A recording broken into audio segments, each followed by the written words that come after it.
Welcome to Chapter 10. Uh, this chapter and the next chapter will take on the next P in the 4 Ps of marketing. We've already talked about product, we've talked about price, and now these two chapters are going to talk about place strategies. Very rarely do companies and consumers interact directly with each other. As consumers, we rarely, although sometimes, rarely do we buy products directly from their manufacturer. There's very often an intermediary in between us and the manufacturer, and very rarely do companies sell directly to consumers. Now that is changing a little bit with online retailing, um, but still in general, we don't tend to buy directly from manufacturers. We tend to buy from intermediate parties. The supply chain are all those what we call upstream partners that supply the raw materials, the components, the parts, the information, finances, and expertise to allow a company to produce or make a product or service. So those are the upstream partners. The downstream partners in the supply chain are those partners that serve as a distribution link between the company, the manufacturer, and its customers. Okay, and we're going to talk about those things over the next two chapters. The value delivery network is that network of all the companies and suppliers and distributors and ultimately those consumers who all work together to improve the performance of the entire system by delivering value. And that last word, value, is really, really key. The only time an organization or an entity should be added to the value delivery network is if in fact they provide value to the original company or to the consumer. So value is a really important word here when we're deciding or making decisions about how to structure our value delivery network. Who should we be working with in terms of our upstream partners, and who should we be working with in terms of our downstream partners? We need to think about how they provide or add value to the overall experience or objective that the organization is trying to achieve. In marketing, when we talk about channels, we're really talking about distribution channels, those interdependent organizations that ultimately help make a product or service available to consumers for their consumption. It's important that the original organization or the manufacturer of a product or service carefully think about and make careful strategic decisions about their channels that they're going to use, because again, they have to provide value. The decisions you make about your channels affect every other marketing decision, including the types of products that you sell, the price points that you sell them at, your pricing strategies, as well as your promotional strategies. Good decisions around your channels of distribution can lead to a competitive advantage for your organization. So it's important to make these decisions very carefully. And they may involve long-term commitments to other firms, so you want to make sure you get those right. Otherwise, you could be stuck in a relationship with another organization that is not healthy or productive for your business. Good distribution strategies help to reduce the number of channel transactions. The more channel transactions an organization has to embark on, the higher the cost and the more inconsistent their value proposition is to the end consumer. So in the little chart there on the left-hand side, you see what happens if every single manufacturer has to sell directly to every single consumer. There's all kinds of arrows there, and it becomes very sort of confusing, very inefficient, and very costly for each of those manufacturers. If you look at the chart on the right-hand side, you see if the manufacturers work with the central distributor, and the distributor is the one who then is the contact with the consumer, it is a much more efficient and elegant and streamlined system. Now, there's no perfect number or perfect scenario it all depends on the different kinds of businesses, on products that you're selling, your various pricing strategies, the target audience or consumers that you're going after. So there's no easy decision here, but in general, um, the fewer number of distributors in the channels of distribution, the more efficient the company is.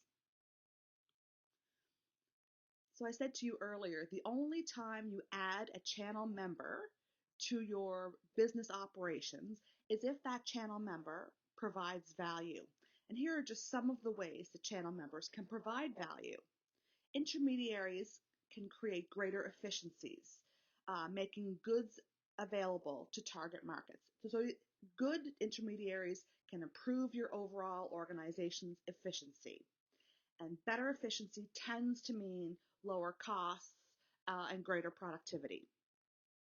Marketing intermediaries also can transform the assortment of products made by producers into the assortments wanted by consumers. So one of the things that intermediaries do is take large bulk orders and put them into smaller units that the customers actually want. So for example, if you were making candy bars, let's say Snickers candy bars.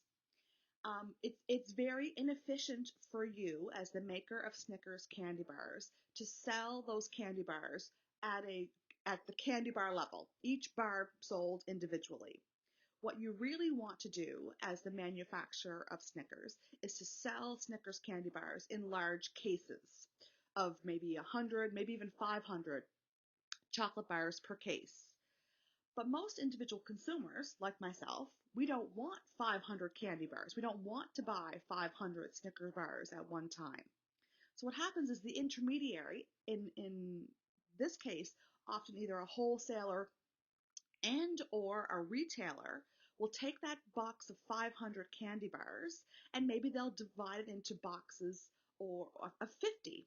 So the wholesaler buys the box of 500 candy bars. They break that box into boxes of 50 and sell to various convenience stores around Charlottetown.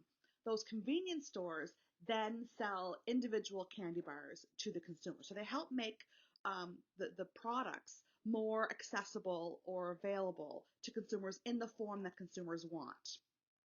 Intermediaries can also help bridge the major time, place, and possession gaps that separate goods and services from users.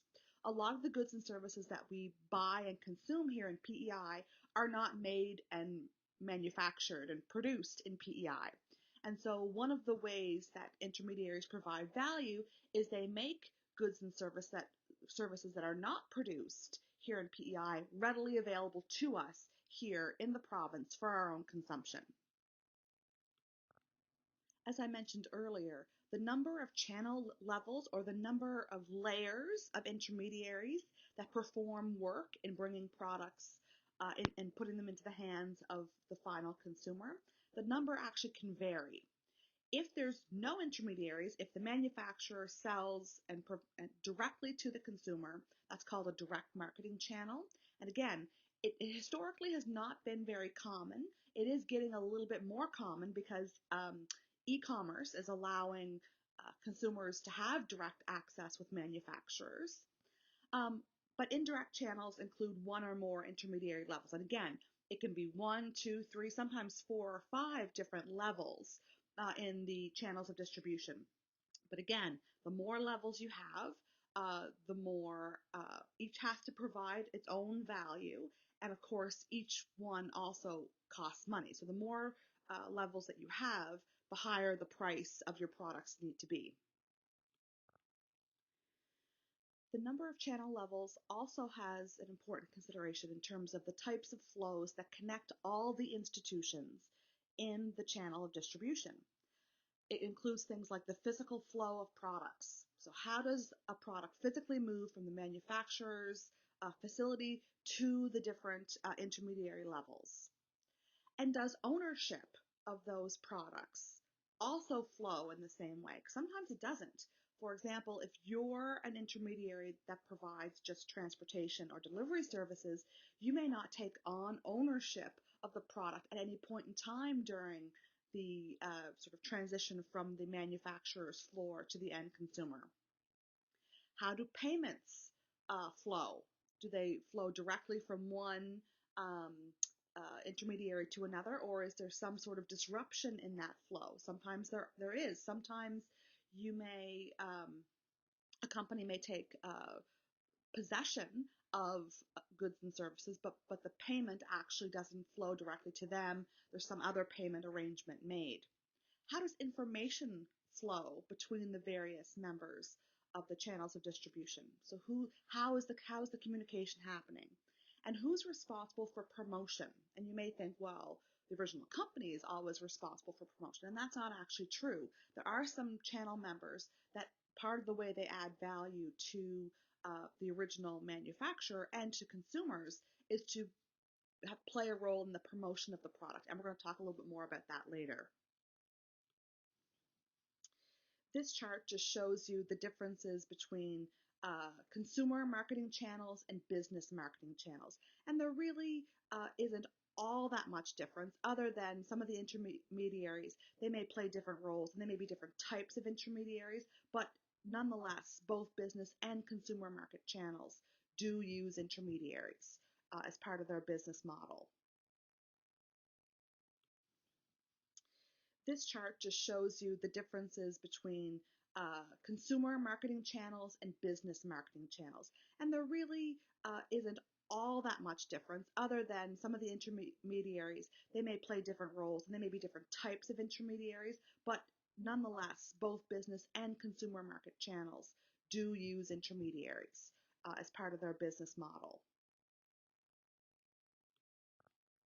In order for channels of distribution to work well and work efficiently, they have to work collaboratively. There can't be conflict, but sometimes there is conflict. It's called channel conflict, and these are disagreements among the various channel members in terms of the overall goals, the roles each channel member might play, and how those organizations are rewarded for their contribution to the overall value proposition. Horizontal conflict occurs between firms at the same level of the channel. So let's say you're a manufacturer and you use two different retailers to help get your products in the hands of consumers. A horizontal conflict would be a conflict between those two retailers. Maybe they uh, disagree on sort of a common promotional strategy. Maybe they disagree on the pricing strategy, but there's disagreement or conflict between those two horizontal members of the channel of distribution. Vertical conflict includes those conflicts that occur between channels at different levels of the channel of distribution. So it could be a wholesaler and a retailer who are having some sort of conflict instead of retailer to retailer. When producers, wholesalers, and retailers act together in a unified, cohesive system, it's called a vertical marketing system.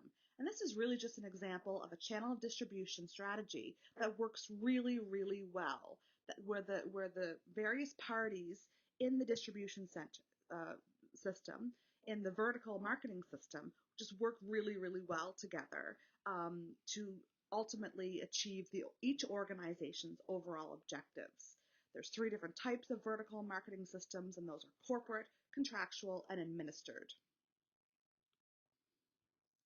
A horizontal marketing system are two or more companies at one level that join together to follow a new marketing opportunity. And you may think, well, why would two companies at the same level join together? Because there may be opportunities in the marketplace that they can't exploit individually, but they may be able to enjoy opportunity and success collectively. A great example of a horizontal marketing system is how the Canadian bookstore Chapters often partners with Starbucks by having Starbucks locations built in or within the store. So it's a store within a store type concept. Not all Chapters have these, and not all Starbucks obviously are in partnership with Chapters, but These kind of organizations, the partnership between Chapters and Starbucks, benefits each partner, both Starbucks and Chapters, and also their mutual customers. So what they would have done is they would have realized that actually there's a fairly significant amount of overlap between the customers at Starbucks and the customers at Chapters, and they thought about maybe this is a really good fit and a way to offer a really unique experience for those customers, and so they partner together by having Starbucks stores located within Chapters bookstores.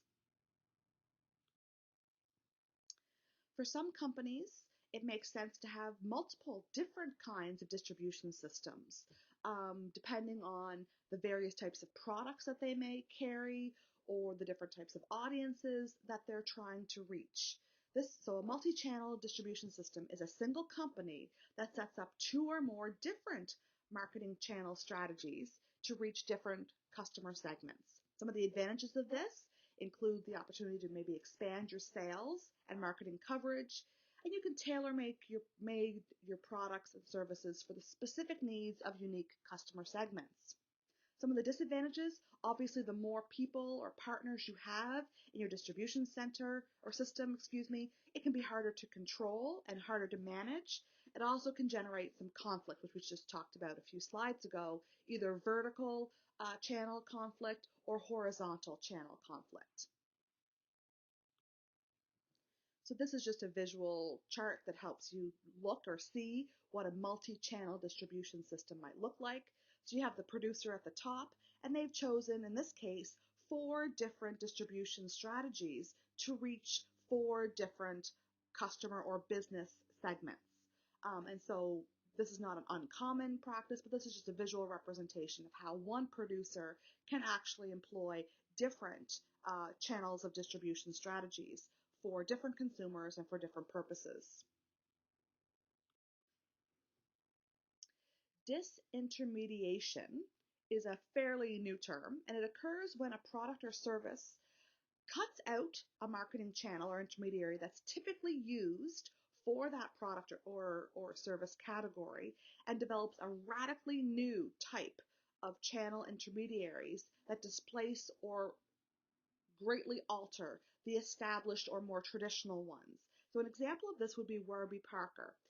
This is a company that decided that the traditional way of buying eyeglasses, which is to go to an eyeglasses store and you look at all the different types of frames, you try them on, you maybe take them home for a day or so, that they thought that didn't work very well. They envisioned a brand new way of providing service to customers who are looking for eyeglasses. And so they created this online store called Warby Parker, and it's revolutionized the way consumers purchase eyeglasses. So it wasn't that they introduced a brand new product. The product was very familiar to most consumers. We've been wearing eyeglasses for a long time, but what they did, or what their radical new idea was to use a different distribution strategy compared to other eyeglass manufacturers, and it really helped them stand out in the marketplace, and they've been incredibly successful. Another example of disintermediation, it's a little bit older, but Toys R Us was the first company that pioneered the idea of a superstore format that made it the place to go to buy toys. This was the first time a retailer decided to focus on a large scale on a specific product category. Before Toys R Us, when you want to purchase toys, you went to a department store. But Toys R Us revolutionized the superstore format, meaning a large format store that specializes in a particular product category, and it forced the competition to reconsider the ways in which they operate. Now, unfortunately, Toys R Us did not adapt as people moved away from shopping in physical retail stores and instead turned to shopping online for various types of products, but including toys. Toys R Us was not able to compete, but in the beginning, they were really quite revolutionary, and what they were doing was really offering customers a different place strategy that ultimately provided value to customers for a very long time. There are some key decisions an organization needs to make when they're designing their channels of distribution. The first one is analyzing their customers' needs. How do your customers want or expect to shop or purchase your product? Now, you don't always have to do what your customers expect or want. You can introduce a new distribution model to them, but you want to ultimately analyze your customers' needs and find a distribution strategy or a channel strategy that meets those needs. You want to have specific objectives for your channel strategies and who's going to play what role, and how are you going to measure the success of each of the roles that the channels of distribution contribute to the overall business model. You want to figure out what your alternatives are, what options are really available to you, and develop a pros and cons list for each of those options, and ultimately evaluate those based on the criteria that are important to you and your organization's marketing objectives. So when you're making these decisions, you want to figure out what types of intermediaries you're going to use. Are you going to use transportation services? Are you going to use wholesalers? Are you going to use retailers? Are you going to use agents? There's all kinds of alternatives available to you. How many are you going to use? Are you going to use a lot of channels of distribution, which would be considered intensive distribution? Do you want to use very, very few channels of distribution, which in that case would be very exclusive or selective distribution strategies? And you want to understand or think about what responsibilities each channel member is going to have in terms of your overall business model. Who's responsible for what? And how are you going to hold each channel member accountable for fulfilling those responsibilities? All of the decisions around channels of distribution become even more complicated when we're thinking about international channels of distribution. The channel strategies that you use when you're selling your product in different countries around the world may very well differ than the strategies that you use domestically. You may want to think about what are the traditional channels of distribution that are typically used in each country. How many layers and how many intermediaries do you need in a different country, and what customs and government regulations ultimately can restrict the distribution of your products in a global marketplace. So as complicated as making channel decisions are domestically, it becomes even more challenging when you have to add that international component into your channel strategy development. So if your role is to manage your marketing channels of distribution, you have three primary functions. The first is to select your channel members. Who are you going to use as channel partners? The second one is to manage and motivate those channel members to ultimately provide as much value to either you, the company, or the consumers as possible. And how are you going to evaluate the performance of those channel members over time to ensure that they're living up to the objectives and goals that you've set? Some other key public policy issues or distribution decisions. Do you want to have exclusive distribution? Do you want to only work with, for example, one channel partner? That would be considered exclusive distribution or exclusive dealing. You want to be careful because there are some laws on the books in Canada under the Canadian Competition Act that determine how exclusive you can be. So usually exclusive arrangements are legal as long as you do not substantially lessen competition or tend to create a monopoly. So you can have exclusive distribution arrangements as long as you don't violate the Competition Act. And of course, companies or partners in the distribution channels need to agree voluntarily to the terms and conditions of those arrangements. So in general, those kinds of practices are legal, but you do have to be very careful to ensure that you're not violating the Competition Act. So one of the main functions that channel members help with is the physical distribution of products. That is one of the main functions that your channel members will help you to perform. So this involves planning, implementing, and controlling the physical flow of goods, materials, final products, and related information from the points of origin to the point of consumption, which is often people's own homes. Customer-centric logistics are marketplaces that work in sort of in a backward fashion to the factory or um, sources of supply. So you look at things like outbound logistics, inbound logistics, and reverse logistics. And we're going to talk more about those next. This is just a visual of the supply chain. So again, you've got your suppliers, and they provide inbound logistics for the company. So they deliver the raw goods, the materials, the parts, the components that a company needs to manufacture their products to the company. So that's inbound. Then the company ships out their final product to your resellers. That's outbound logistics. And then those resellers sell those products to consumers. Consumers can provide reverse logistics to suppliers in terms of, it could be information, it could be in terms of a wide variety of different value that the consumers provide in reverse to the resellers, to the company, and to the suppliers. Some of the logistical functions that many supply chain management partners may perform include things like warehousing, so storing products that have been manufactured but aren't ready to hit the floor of retailers for sale to the end consumers. One of the big ones in this day and age is inventory management, so helping all of the various partners, but particularly the manufacturer, understand how much inventory is on hand and how quickly it is moving through the various channel members in the supply chain. They can provide transportation services, so getting the product from the manufacturer's factory floor into a convenient location for consumers to purchase. And of course, there's the information management, things like getting feedback from consumers, getting all that all-important data that can help marketers then make more marketing decisions.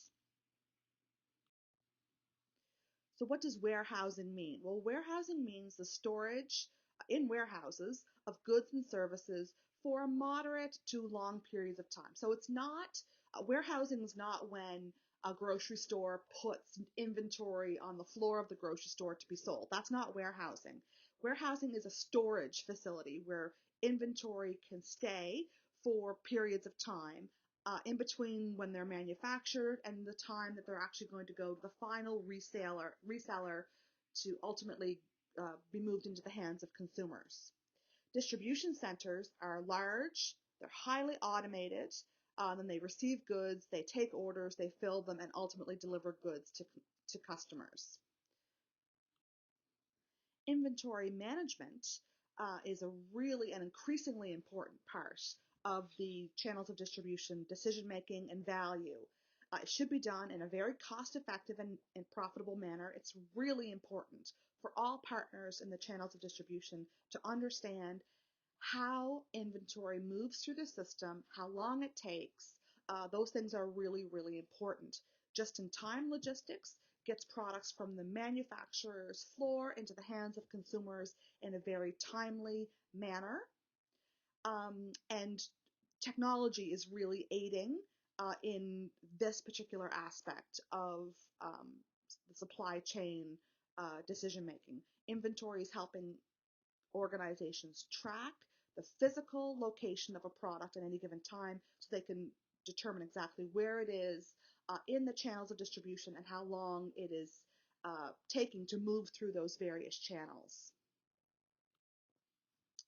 Transportation is fairly obvious. How are companies going to get their product from their floor into the hands of consumers? And it includes things like trucks, railways, shipping, pipelines, and air.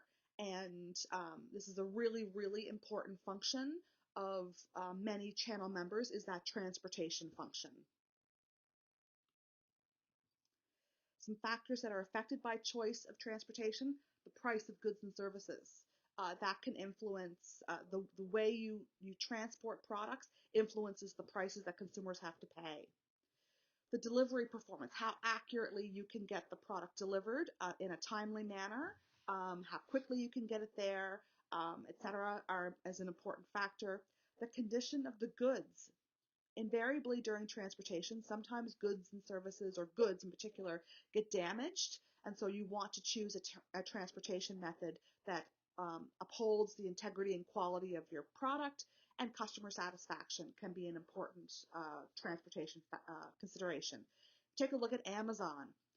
They're increasingly trying to improve their delivery or transportation component of their value proposition, to the point that many uh, many offer either same day or next day delivery for products.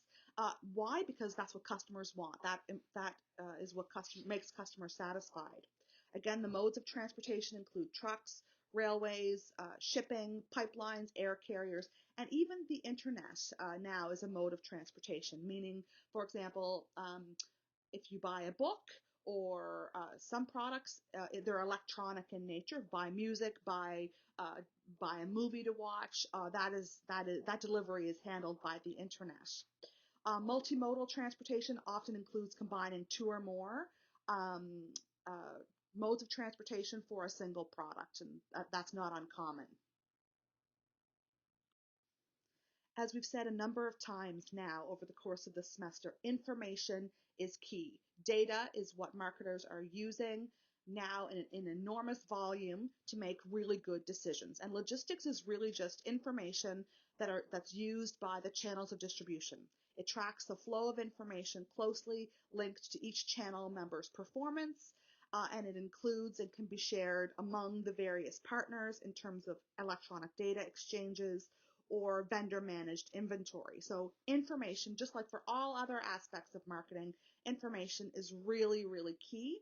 And technology is making the volume of information and the accuracy and timeliness of that information even more readily available.